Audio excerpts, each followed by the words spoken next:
Alright, so the air filter on this engine is right here.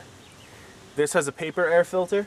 Paper air filters are designed to be disposable, so once they're dirty, you can just throw it away and buy a new one.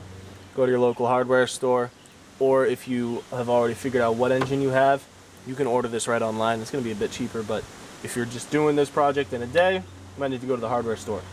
If that's the case, don't guess. Take it out, bring it to the store, get the exact same one. So this just pops right out. And you can see we've had a lot of dandelions. This one's not too dirty. Actually, it's getting pretty dirty. But I'm not going to go to the store today. I'm not leaving the house. So all I'm going to do is just tap it out. If I have a screwdriver,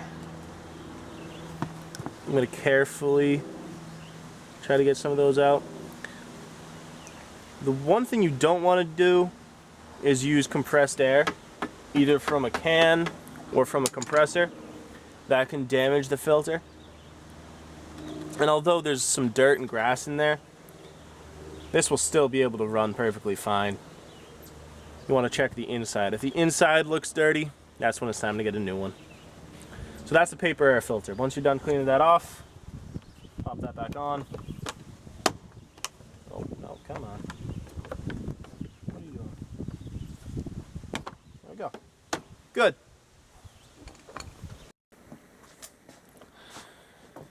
On an engine like this, with an oil-wetted filter, it's a little bit different to clean.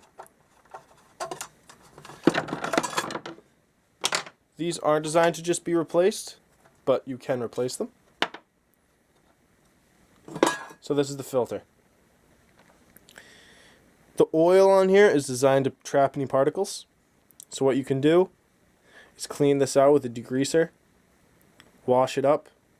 As you wash it in a tub, don't wash this all down the drain, right? You could also blow this out with an air compressor, and then check with the engine specifications. You're going to dab a little bit of oil all around here, squeeze it so it's sucked up. This is a sponge, and then you're good to go. That's all it is. This one, you're going to see these darker spots are a little bit dirtier, but it's really not bad overall. And since it's not in a machine that's being used right now, it's just fine.